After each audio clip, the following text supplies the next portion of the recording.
Dernier mercredi du mois de novembre, chers téléspectateurs, un plaisir pour nous d'être en votre compagnie. Aujourd'hui, vous aurez 3 grands plateaux. Il y aura J'ai testé pour vous avec Gloria Oni, qui est rentrée en mode mécanicienne. Vous aurez aussi Art Déco, Jennifer Sativi qui nous parle de stylisme.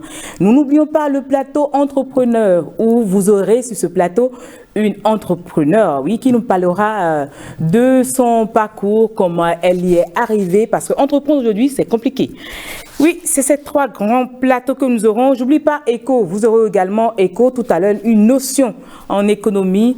Mais avant tout ça, mais avant tout ce déblayage, je veux bien saluer Gloria Oni qui est sur ce plateau. Bonjour. Yasmine de Yas, bonjour, bonjour aux invités. Pourquoi tu dis aïe? Et puis ça a commencé. Bonjour téléspectateurs. Jennifer. Moi je connais Yasmine Damata. Qui est Yasmine de Yas? Jennifer Sativi, bonjour. Si tu veux, ne réponds pas. Charlouse va. Bonjour madame. Bonjour ma chérie, bonjour. Eh bien, Yasmine. ça a commencé sur ce plateau. Jennifer Sativi, bonjour. Bonjour Yasmine, bonjour à notre chère invitée aussi. Oui, elle, c'est Madame Saizonou que nous allons présenter tout à l'heure. Mais Jennifer Sativi, pourquoi ça vous dérange qu'on nous dise Yas de Yas? Moi je crois que vous appelez. Ne vous fâchez pas, je crois que vous appelez Yasmine Damata. Ne vous fâchez pas. Yasmine Damata peut devenir Yas de Yas. Gloria de Glo, Yasmine de Yas. Bon, bref. Bonjour. Pour clore tout ça, on dit Yasmine Damata et non, on dit Jennifer Damata et Yasmine Sativi. Oui, c'est bon. C'est que ça, Jennifer Damata, bonjour. Je pouvais ne pas répondre. Chers téléspectateurs, nous on a commencé ici avec de la bonne ambiance et c'est ce qu'il vous faut également avec de la musique. Gloria Sativi, c'est vous qui m'avez dit afin de mélanger les noms. Bon, ici en fait, je voulais vous dire que bon, il y a 2 ambianceuses sur le plateau. Oui. C'est Gloria Oni et Yasmine Damata. Jennifer Sativi a demandé à l'invité de ne pas danser parce qu'elle ne veut pas danser. L'invité me soutenait, je lui ai dit merci pour le soutien. Au moins nous sommes 2, c'est quoi ce soutien de ne pas danser? Vous avez empêché la dame de vous sortir la joie qui est en elle. Nous étions 4, 2 ambianceuses, 2 non-ambianceuses, c'est l'équilibre. Ah bon. Tout va bien. Madame, vous nous avez rejoint, comment vous vous portez? Chez vous. Ça va aussi. Okay. Vous pensez quoi de la musique tout à l'heure? C'était bien dansant ou bien? Bien dansant. Ça vous a donné envie de danser ou bien? De bouger. Ou bien? Je vous voyais là. 3 contre 2, c'est déjà bon.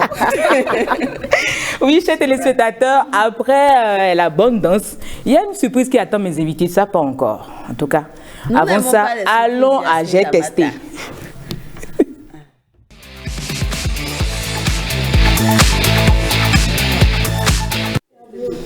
Et oui, dans J'ai testé, nous avons Gloria Oni qui a testé le métier de mécanicien pour nous.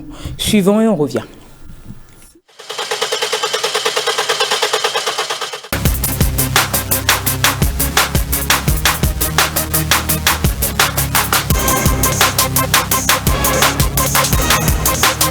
Nous avons essayé de démarrer cette voiture sans succès. Qu'est-ce qui peut bien expliquer cette panne? On va faire rapidement le diagnostic afin de la détecter. Et pour le faire, je suis avec un professionnel du domaine, un mécanicien automobile. Vous êtes déjà dans J'ai testé pour vous. Bonjour et bienvenue.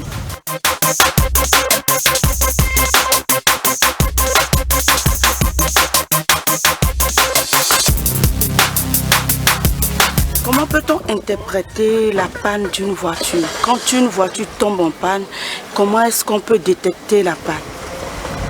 Au premier abord, il faut... Tu descends, tu roules le capot et tu regardes ton essence d'abord. Après avoir fini de regarder le niveau de ton essence, tu viens dans le capot pour voir si la voiture, il n'y a pas eu de chauffage, regarder de l'eau, du moteur au premier abord d'abord. Avant de se lancer à diagnostiquer. Alors, quels sont les systèmes d'une voiture qui sont indispensables à sa conduite? Qu'une voiture peut avoir, on ne peut plus parler de manque de l'essence. Panne de l'essence, c'est panne bête. Le premier abord, vous serez en train de conduire la voiture peut s'éteindre. Si c'est une voiture à moteur à chaîne, à courroie, la courroie peut se casser. Vous pouvez tomber en pleine circulation en panne.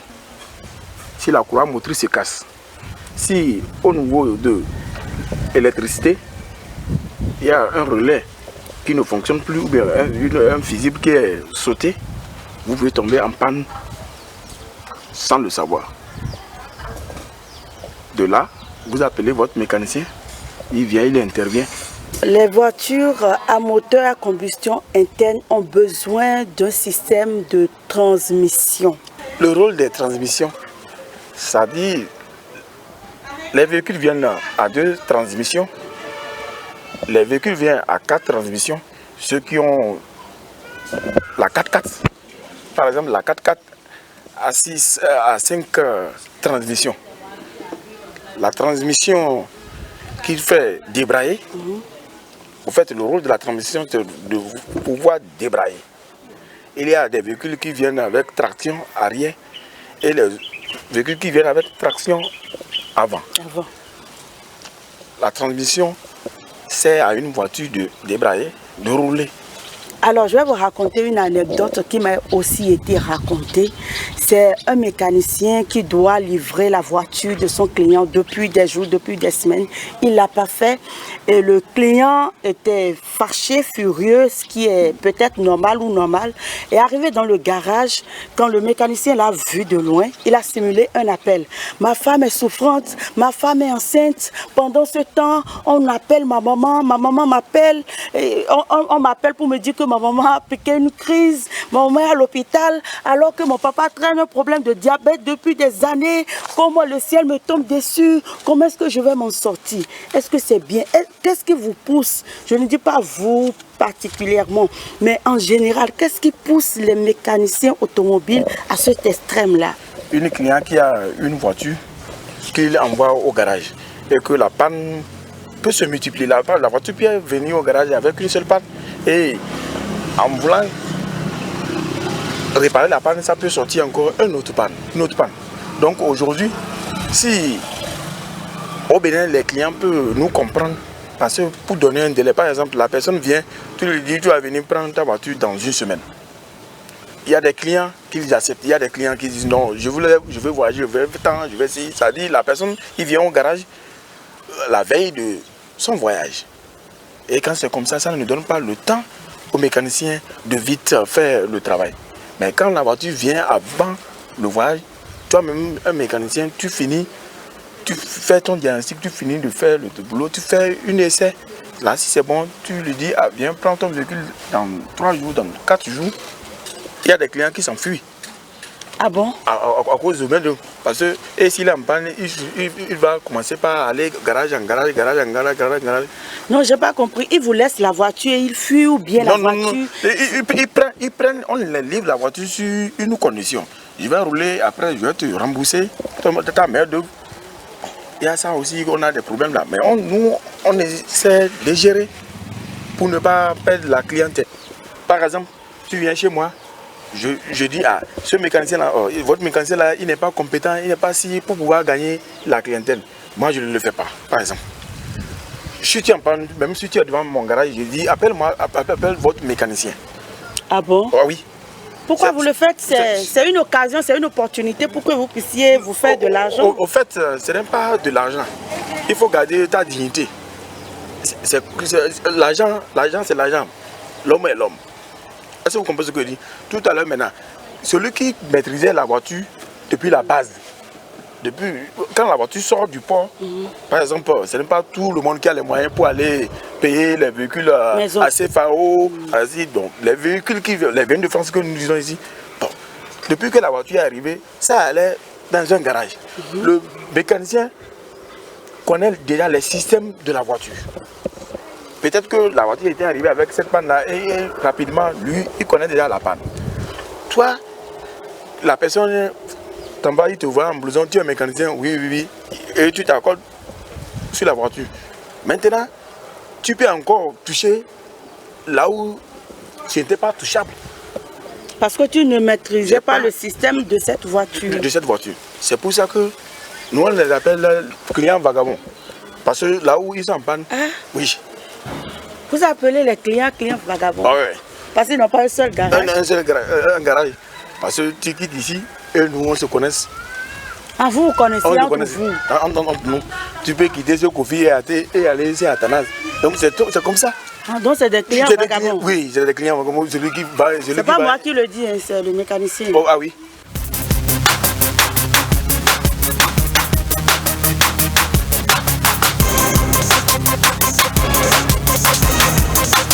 Nous avons assez parlé, nous allons passer maintenant à la pratique. Nous allons réparer cette voiture qu'on a essayé de démarrer en vain.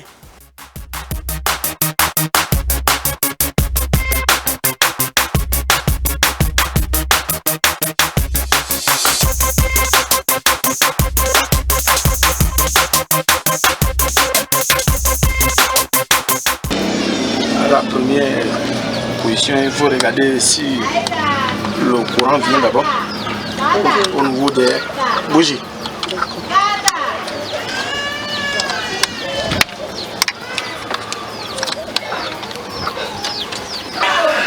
Et maintenant, on va essayer de le démarrer. Je pense que l'essence vient, il y a du jus. Donc l'électricité, la carburation marche. Ok. Il faut que Elle a fumé. ok, j'ai tourné Vous enlevez la vis. Non. comme ça. Oui.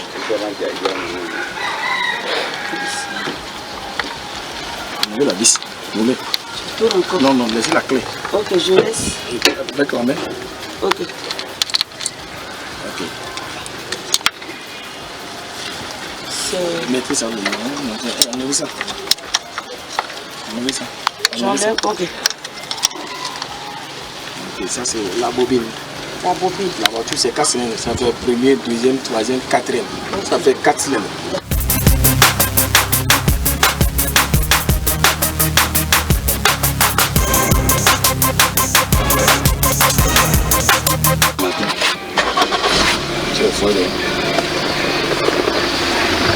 Ça a marché, hein?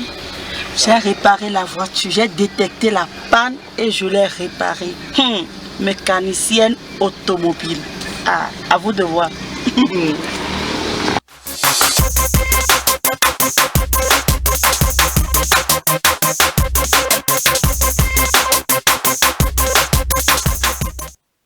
Mécanicienne auto.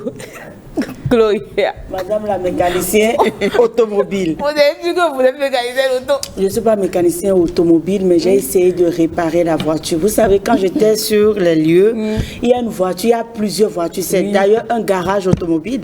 Il y a plusieurs voitures qui ne fonctionnaient pas. Donc, avec le mécanicien, on a choisi une et j'ai essayé de démarrer. C'est quoi la marque de la voiture? La marque de la voiture. Vous ne m'aimez pas assez. Vous voulez que je donne la marque ici pour qu'ils agissent sur mon pauvre salaire? C'est pas sérieux. Bon, j'ai pas eu le temps de remarquer la marque de la voiture. Mais tout ce que je sais, c'est que la voiture ne marchait pas. Et avec l'aide, l'assistance du mécanicien, on a pu démarrer quand même. Je crois que ça avait un problème de batterie ou un problème du genre. Le plus important... électrique. Problème électrique, c'est le même circuit, non? Ou bien En tout cas, vous avez testé. c'est le même circuit. Si c'est un problème électrique, c'est un problème de batterie, c'est le même circuit. Donc, c'est ça. Jennifer, Oui. quand vous avez suivi les images, vous avez remarqué quoi? Attendez, j'ai une question époustouflante pour Gloria. Alors, déjà, je veux féliciter Gloria parce que à chaque fois, elle nous ramène des sujets très, très intéressants. À chaque fois. Faut être honnête. Attends! Je n'aime pas les Ne soyez pas pressés. J'arrive. Voilà, donc, en tout cas, franchement, elle nous ramène souvent des sujets très, très intéressants. Mais j'aimerais quand même comprendre. Je vais demander à notre mécanicienne auto, parce que c'est vous l'apprentie mécanicienne auto sur ce plateau. Elle n'a pas dit qu'elle est apprentie. Hein? Bon, elle l'est. Raison de Elle a plus. confirmé. Je vous ai vu debout. Les mécaniciens étaient en train de travailler. Je souffle au téléspectateur que vous aviez peur que le capot se referme sur vous. Donc vous étiez en retrait. Vos ennemis sont Vous étiez en retrait.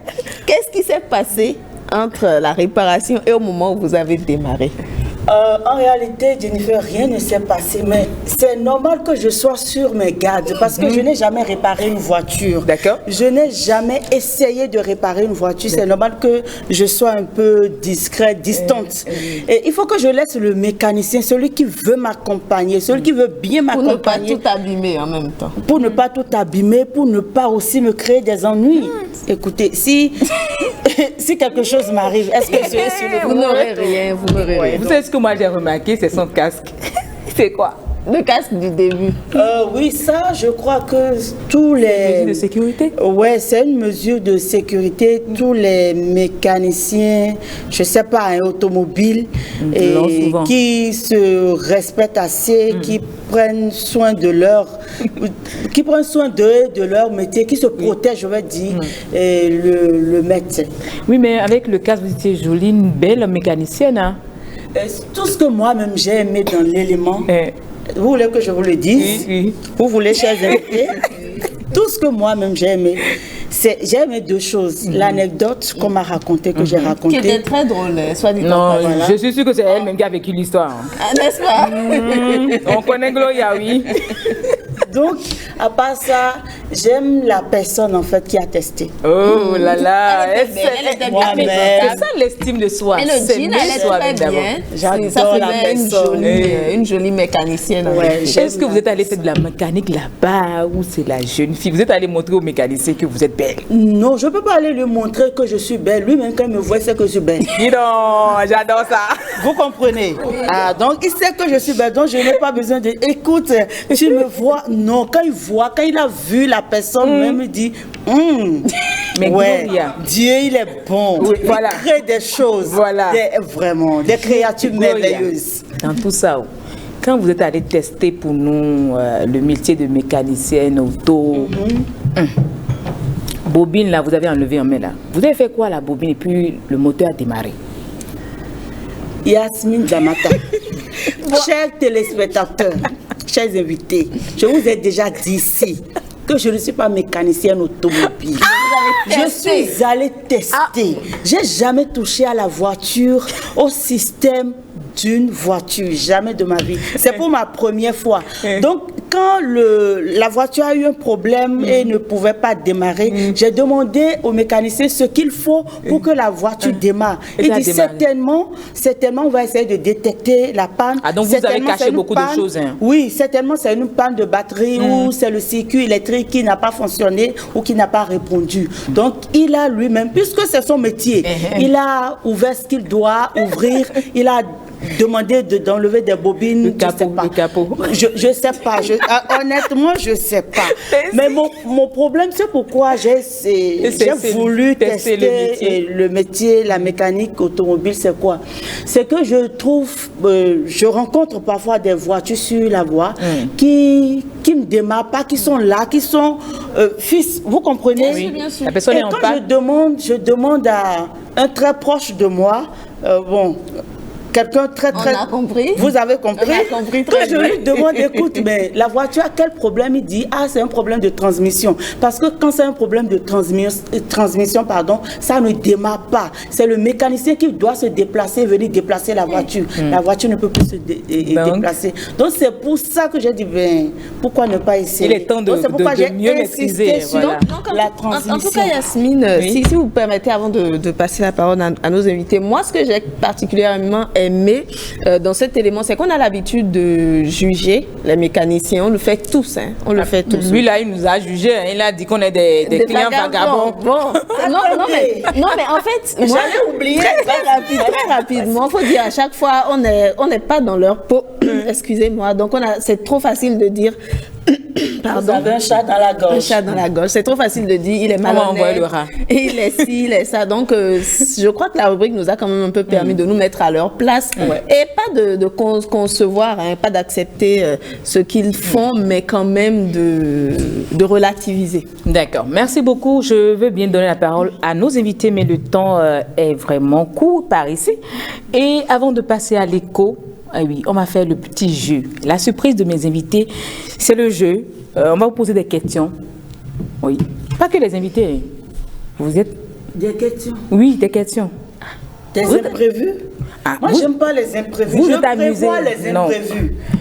Du coup, allez-y. Gloria, tout à l'heure, quand il y a eu la chanson, vous avez bien dansé, vous avez aimé, vous avez fredonné même. Ouais.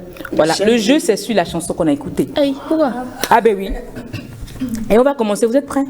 Ça peut aller. Et puis j'ai un plateau féminin là. Non, mais on est obligé. Tu vas dire non. Pas où? On est obligé d'être prêt. Pas où? On est obligé. On est obligé. Ouais, mais je suis obligée. Merci. Première question. Bon, qui veut répondre? Lève sa main. Et qui a le meilleur note? Un cadeau. Ah bon? Ah oui, il y a un D'accord. cadeau. J'ai prévu un cadeau pour mes invités. D'accord. Tes invités ou tes Bon, collaborateurs? les deux. Chroniqueurs invités. Très connu. D'accord. Pour les invités, vous êtes tous mes invités. Tout à bon, c'est vrai, c'est aussi belle vrai. dame en plus. C'est aussi vrai. On y va. Bon, la chanson que vous avez écoutée tout à l'heure, quel est le titre de la chanson? C'est dans mon téléphone, c'est enregistré, mais je ne connais pas le titre. Je sais qu'il y a Zenab et Toufan dedans. Le reste, je sais Non, mais attendez, j'ai dit première question. Ah, ok, excusez-moi. allez. Qui veut répondre? Aucune idée. Aucune idée. Ça fait 0. Vous avez? Ça ira. Encore plus? Ça ira. Non, non. Demain Pas sera si- meilleur. C'est ça? Demain sera meilleur? Non, fausse réponse. Ça va aller. Non, demain ça ira. C'est le titre. Demain, ça ira. C'est vrai que c'est Bon, vous étiez sera à meilleur. deux pas. Non, un titre et un titre. C'est vrai aussi. Voilà. Deuxième question. Quels sont les artistes qui ont chanté? J'ai dit Zenab. S'il vous plaît. J'ai dit Zenab, j'ai dit Toufan. Le troisième, il a une très belle voix, monsieur. Qui Razak. d'autre? Attendez. Il dit. La personne qui cite les trois noirs, le cadeau. Calmez-vous. Aïe. Gloria, vous avez fini? J'ai fini. Quelqu'un d'autre? Zenab, Toufan et Smarty. Ah oui, c'est lui. Un point pour Jennifer. Mon artiste. Bon, question suivante. La couleur de la tenue de Zenab. Je crois que c'était vert. Hein? Enlève la main. Vert. Oui, Madame Loïcha. Je n'ai pas fait attention, mais je pense que c'est la couleur marron. Marron. Non, fausse réponse. Vert, moutarde. Oui, Vert, moutarde. oui, c'est tout. Tout, vous êtes sûr? Dernière réponse. Non, c'est bon. Et vous? Bon, moi, je dirais peut-être vert citron. Vert citron. Non, fausse réponse. Gloria, vous étiez presque, mais vous n'avez pas trouvé la bonne réponse. Zenab a porté 2 tenues. Elle a porté du tout noir, elle a porté du vert plus du noir. Donc, ça fait encore 0. Quatrième et dernière question. Smarty a porté combien de tenues dans la chanson? Voilà, là vous avez à l'écran déjà la couleur de la tenue de... Ah oui, Vous d'accord. voyez, c'est du vert avec du noir. Et après, elle a porté... C'est du vert moutarde. Mhm. Avec du noir. Merci, il faut préciser Je vous en des prie. détails. Alors, je disais la quatrième question, c'est Smarty a porté combien de tenues? Et vous précisez les couleurs. 2. Oui, lesquelles? Rouge. Mhm. Noir. Encore que ce n'est pas les couleurs qu'il a porté. Il a porté plus que 2. Quelqu'un d'autre? Ah, ok. Bon, je vais essayer. Hein. Oui. Je sais qu'il y a du rouge, du jaune, Uh-huh. et après, du noir. Jennifer, soyez sûre de votre réponse. Bon, rouge, jaune, noir. Allons pour rouge, jaune, noir. Rouge, noir. Quelqu'un d'autre veut... Rouge sur jean, il faut préciser ça d'abord. Du noir, honnêtement, je ne sais pas. Vous avez D'autres tous- répondent, je ne sais pas. Personne n'a répondu. Nous avons seulement Jennifer qui a répondu à une question. Sinon, Smarty a porté 3 tenues. Nous avons le rouge, puis du jaune avec du bleu. Ok, le jean. Voilà. Tout à fait. Donc, Donc, le cadeau me revient.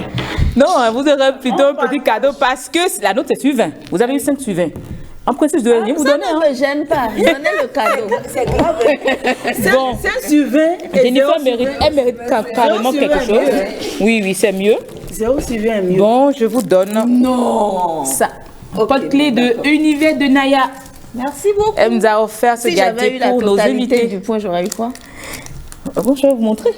Pour ça nous motivera pour les prochaines fois. Ouais, pourquoi pas. Oui, il faut que je montre le gros lot qui est... en tout cas. Ah oui. Vous prenez votre argent au sérieux. Il fallait m'en parler. Ok, une tasse. Ça, c'est, ouais. Une tasse, d'accord. Pour prendre son thé le matin. Et je vous précise que dans la tasse, il y a d'autres gadgets. D'accord. Ce sera pour la prochaine fois. Voilà, donc, chers téléspectateurs, ce n'est pas qu'au plateau, ça se passe. Jasmine, là, je ne suis pas trop d'accord avec toi parce que la tasse, c'est les 2 potes clés. Oui, c'est le gros. Tu donnes 2 potes clés aux invités et tu me remets la tasse. Parce que j'étais proche de la réponse. Vous voyez, notre mécanicienne auto n'a rien donné comme bonne réponse, mais veut prendre la tasse et je donne les petits gadgets aux invités. 0 sur 20, c'est pas grave. On y va, on continue l'émission. Oui, on continue l'émission. Et chers téléspectateurs, vous pouvez également participer à partir de la semaine prochaine. Vous pouvez également envoyer sur la page de l'émission vos réponses parce qu'on va envoyer les questions. Vous pouvez également interagir. D'ici là, vous aurez aussi des cadeaux, des gros lots. Hein. Et tout de suite, on passe à Écho.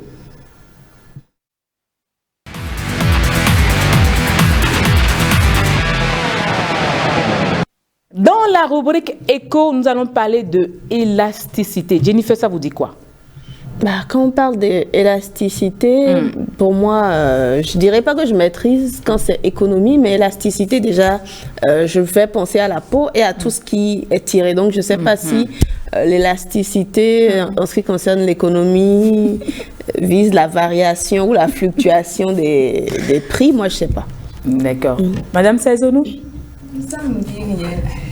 Madame Loïtia? Non, c'est pareil. Gloria? Je n'ai pas idée. L'élasticité, comme Jennifer vient de le dire, moi je pense beaucoup plus à la peau parce que quand la peau n'a pas de l'élasticité, c'est à partir de ce moment-là que vous remarquez l'apparition des vergetures et tout ce que vous savez. Vous comprenez, quand il n'y a pas assez de collagène dans votre corps, la peau se fend et vous remarquez l'apparition des vergetures et tout. Mais en ce qui concerne l'économie, ça veut dire quoi? En ce qui concerne l'économie, je préfère faire hâte au massacre et qu'on aille voter. Je maîtrise. Parce que tu vas commencer par parler de rides. On suit l'élément.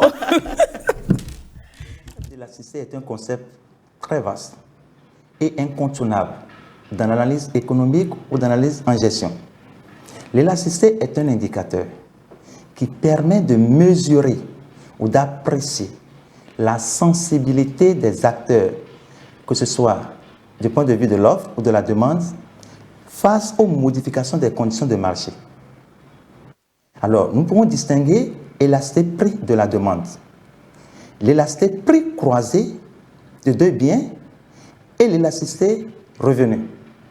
Alors, l'élasticité prix de la demande nous permet de pouvoir retenir est-ce que c'est un bien élastique, un bien inélastique, et ça permet même d'aller loin, d'identifier un peu les biens appelés les biens de Giffen. Ça, c'est les biens de première nécessité. Ces biens constituent les biens dont la quantité, lorsque la quantité augmente, c'est que le prix diminue.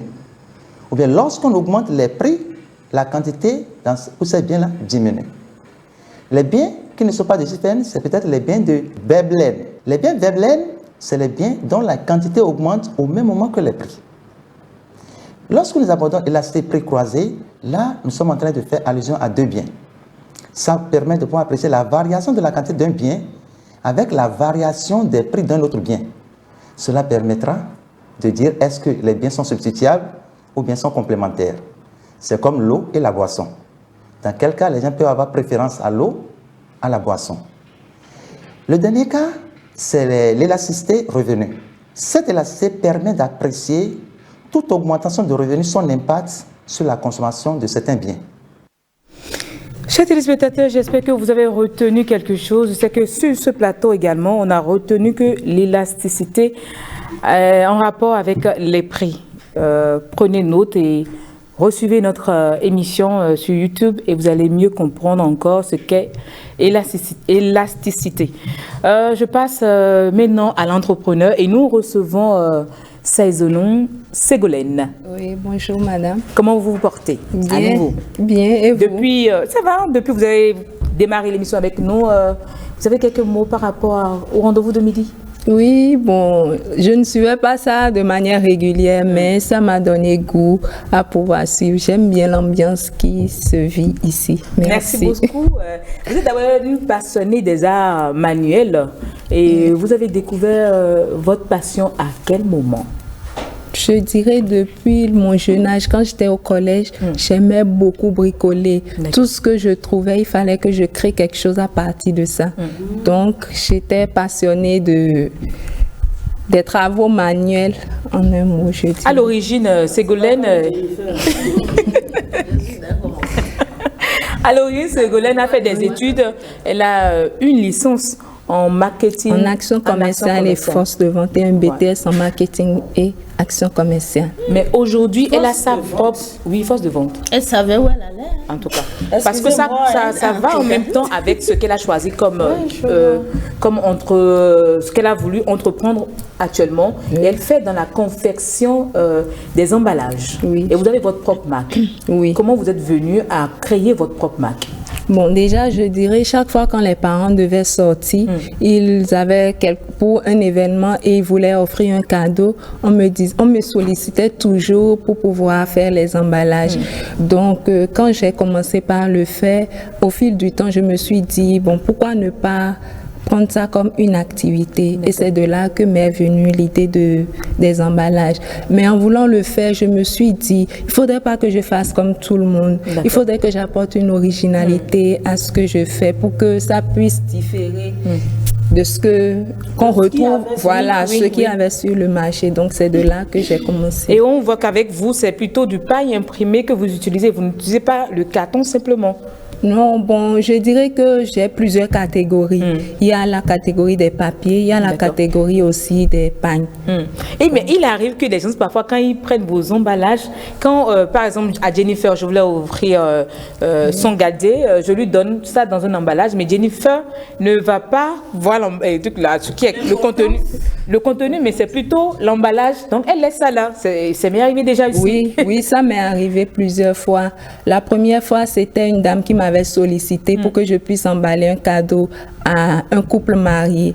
Et après, elle me dit, un an après, elle me dit, mais tiens, tu sais que le cadeau que tu m'avais emballé en temps, quand j'étais partie rendre visite à ce couple, j'ai trouvé ça toujours dans leur salon.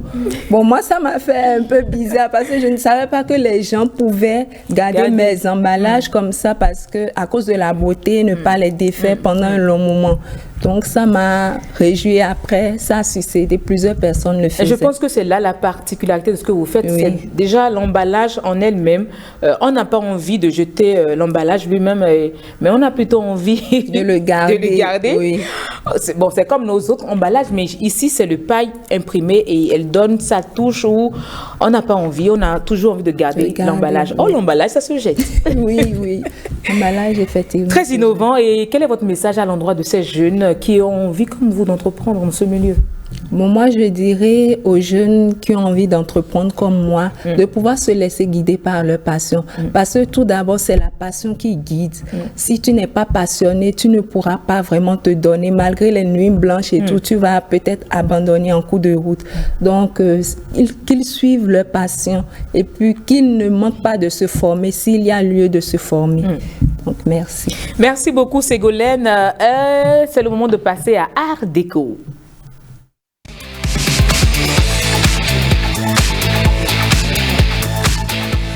Jennifer Sachivi, dans Art Déco, vous nous parlez de stylisme. Tout à fait, parce que lorsqu'on parle d'art, lorsqu'on parle de déco, on voit tout de suite d'autres corps de métier, alors que le stylisme en lui-même, je pense, pour ma part en tout cas, que c'est bel et bien de l'art. Et je reçois pour en parler Madame Tatiana Loïcha. Bonjour, vous êtes styliste. Oui, je dirais une jeune styliste. Oui, voilà, alors déjà, on va aller droit au but, le parallèle que vous faites entre le stylisme et l'art. Parce que je pense que voilà, déjà ce que vous avez porté, il a fallu réfléchir, créer des patrons, faire des confections, tout ça. Elle est bien habillée. Hein? Le stylisme est là. Bon, je vais dire que les deux partagent les mêmes valeurs, en quelque sorte. Qui dit stylisme, dit art, dit création et tout ce qui va avec. Donc, Donc le styliste est un artiste. Oui, le styliste est un artiste, c'est clair. Bon, pour notre génération à nous, hein, c'est beaucoup plus l'art qui domine. Ce n'est plus comme avant. Ok, donc autrefois, je dirais, on se penchait rien que sur la couture. Oui, sur la couture. Et maintenant, de plus en plus, on réfléchit. Voilà. On crée un peu comme les formes là. Oui, comme les formes. Vous avez réfléchi. Qu'est-ce qui vous inspire dans vos dessins, dans tout ce qui orne les tenues? Bon, très souvent, on est inspiré par ce qu'on voit au quotidien. D'accord. Ce qu'on rencontre en journée, c'est ça. Si vous vous promenez, que vous voyez un arbre, vous aurez envie de reproduire? Non, pas forcément un arbre. Je prends exemple sur la place de l'Amazon. D'accord. Je sors, je fais une petite promenade et je vois cette place-là. Je vois le décor. Je rentre à la maison et je suis en face d'un tissu. Ok. Mais c'est un tissu neutre. Quand je dis neutre, c'est sans dessin, c'est sans rien, quoi. Oui. Et l'idée me vient de coudre une robe et je peux imaginer, je peux être inspirée de cette statue-là. D'accord. Et créer une sorte de broderie. D'accord. Ok. Je fais déjà le dessin que j'introduis au fond du tissu, en choisissant les couleurs de fils qui vont avec. D'accord, les couleurs. Donc, vous jouez au niveau des couleurs également, sur les fils et certainement sur d'autres ornements. Voilà. Est-ce que vous arrivez de rencontrer certaines personnes et de dire, waouh, cette personne, elle est belle, je peux, avec tel modèle va bien épouser la sublimer. Ça, oui, la sublimer va bien épouser sa silhouette. Est-ce que ça vous arrive comme ça? La plupart du temps, c'est ça. La plupart du temps, c'est ça. Oui. Quand vous me voyez, par exemple, vous pouvez me sublimer en me donnant une tenue qui va épouser mon corps, ma morphologie. Une tenue qui va épouser votre corps. Et moi, je vous proposerai le lin. Le lin. Par exemple. Une robe. Également, il faut tenir compte de la morphologie, de la stature de la personne. Voilà, c'est exact. D'accord. On ne peut pas aller proposer du lin à quelqu'un qui a un gros ventre, par exemple. D'accord. Ah, donc... Vous imaginez quelqu'un qui est un peu obèse, je peux dire. Qui est ronde, voilà, qui est ronde. qui a un surpoids. Et vous lui mettez ça. Alors que c'est quelque chose qui devrait épouser le corps de la personne.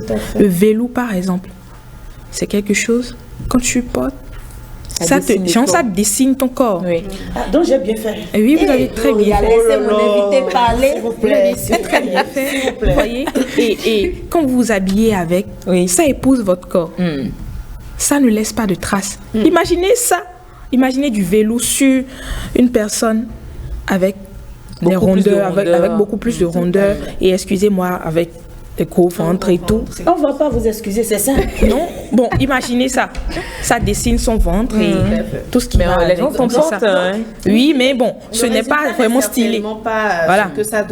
Voilà. Ça ne sort pas la beauté.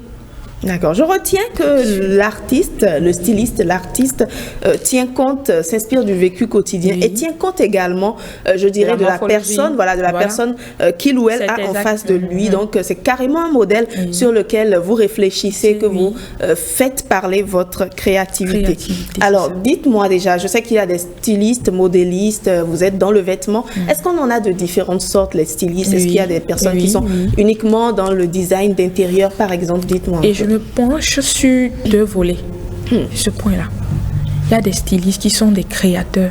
Et il y a des stylistes qui sont des fabriqueurs. Ok, des créateurs et des fabriqueurs. Oui, La différence, Bon, la différence, c'est que, bon, je prends les créateurs par exemple. Là-dedans, tu as les tailleurs. D'accord. Tu as les tailleurs. Tu as les gens. Comme on les appelle communément. Oui, comme on les appelle communément, genre les ingénieurs textiles. D'accord. Voilà, là-dedans. Les directeurs artistiques de mode. Et ah tout. oui, quand même. Hein? Voilà. Mais les fabriqueurs, tu rencontres des brodeurs. Ok. Comme ce que j'ai porté. Ok. D'accord. Là, ici, c'est le brodeur qui a fait. D'accord. C'est un fabriqueur. D'accord. Bon, lui, il est dans la catégorie créateur. Ou... Il est dans la catégorie fabriqueur. Voilà. Il est dans la catégorie fabriqueur. Est-ce que vous voulez dire qu'il ne réfléchit pas assez? Il réfléchit. Et beaucoup. Et le créateur, lui? Le créateur, c'est pareil. Le créateur, ils sont dans deux catégories différentes, en fait. C'est ça. D'accord. Et est-ce qu'on peut faire recours au styliste dans un autre domaine que celui du vêtement, par exemple? Oui, on peut faire recours au styliste dans un autre domaine. Comme lequel? La coiffure, par exemple. Ah oui? Oui. Moi, je pensais plutôt à la décoration d'intérieur, La parce qu'on voit les décoration petits coussins, d'intérieur, oui. les petits rideaux. Tout ça. Mais dans la coiffure, comment Dans la coiffure. Oui. Il fait des drapés sur la tête, il fait quoi? Non, il ne fait pas des drapés. Vous voyez, la personne est teint noir. Oui. Avec une mèche blonde Avec une qui mèche descend de blonde partout. Qui descend de partout. Je suis sûre que ce ne serait pas joli à voir. Et je D'accord. pense aussi. Et donc, quand vous faites appel à un styliste, bon, je ne prends même pas l'exemple des cheveux D'accord. blancs. Je prends l'exemple des cheveux noirs.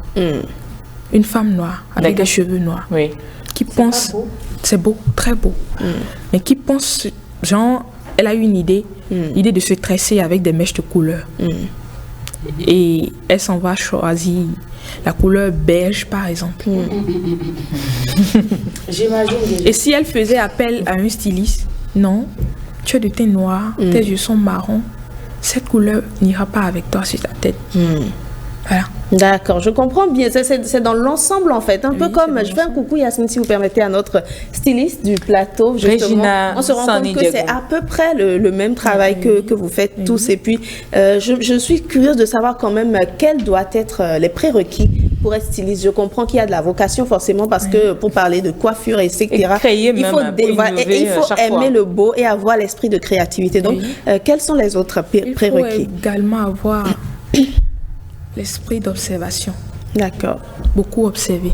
Vous avez parlé tout à l'heure, vous avez dit qu'il faut aimer le beau. C'est important. Un point très important. C'est ça. Voilà. Quelqu'un qui n'aime pas la mode, non, on ne peut pas être styliste. Ah, parce qu'il y a des gens qui ne Qui savent n'aiment pas pas. trop ce qu'ils vont Voilà. faire et se retrouvent dans le design Voilà. comme ça. Parce que les parents juste C'est payé pas la pour ces formation. gens. Voilà, c'est pas pour ces gens-là. Il faut d'abord aimer la mode. Et c'est important, il faut aimer le beau. C'est Voilà, ça. le beau. Aimer Très le important. beau, ça, c'est pas un débat, s'il vous plaît. Aimer le beau. Et pour finir rapidement, nous sommes à la fin, en quelques secondes, vous la avez place que compris, vous Jennifer. accordez à la formation, parce que c'est bien beau, il faut aimer le beau, il faut avoir des prérequis, l'esprit créatif, mais la formation, est-ce qu'elle Formation, est importante, est-ce qu'elle est une place indispensable? prioritaire. D'accord. Un investissement sage. La formation. D'accord. Et moi, je pense qu'en toute chose, il faut se faire former. En plus qu'au Bénin, aujourd'hui, on a assez d'écoles. Hein, qui forment en stylisme. Voilà. D'accord. Donc, le Et stylisme, ce n'est je pas... les encourage d'ailleurs à y aller, des jeunes comme moi. Merci beaucoup, Jennifer, Madame Tatiana Loïcha, styliste de la maison de mode Achilles Couture. Très rapide. Voilà. Merci. Et oui, Non, vous permettez. Non, il y a pas de parti, problème. on est fini. c'est bon. Chers téléspectateurs, oui, le rendez-vous de midi est bien fini. On n'a pas envie de vous laisser, mais il faut forcément qu'on vous laisse suivre le journal du 13h avec Ariane Da Silva. Ce sera tout pour aujourd'hui. Bye bye. Portez-vous bien.